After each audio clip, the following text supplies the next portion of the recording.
کمیته اولتای فوق‌العاده تاجیکستان خبر داد که روز 2 ژانویه سال 2022 4 ساکن دهه غیزن پایان جماعت دیهات موغیان در کنار شهر پنجکن ولایت سوخت هنگام کندن انگشت از کار واقع در نزدیکی موضع اشکان به علت رعایت نکردن قاعده‌های بی‌خطری از دود انگشت زهرآلود شده در جای حادثه جان باختند.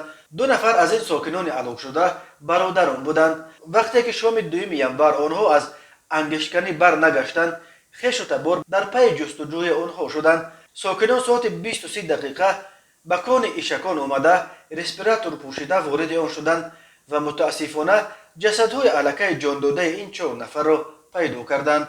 کمیته اولتای فوق‌العاده گفت برای معاین کردن تمام جزئیات این حادثه ناخوش در جای حادثه یک گروه فوری و تفتیشاتی کار کرده ایستاده است. هلاکت 4 ساکن پنجکن هنگام کندن انگشت در حالی است که در تاجیکستان با وجود زمستان سرد نیروی برق به اهالی با محدودیت داده می شود و این ساکنان را مجبور می کند که برای گرم کردن خانه‌های خود راه‌های الترناتیوی را بجویند. در این زمان نرخ 1 کیلو انگشت در بازارها تا به 2 سامانی رسیده است که زور هر کس به خریدنش نمی رسد. در پی حادثه ناخوش پنجکن کمیته اولتای فوق‌العاده از ساکنان با اصرار خواسته است که خودسرانه به کندن انگشت دست نزنند، چون که تنها انگشتکن‌های کسبی با رعایت تمام معیارهای بی‌خطری و با استفاده از تجهیزات‌های مخصوص می توانند این کار را انجام دهند.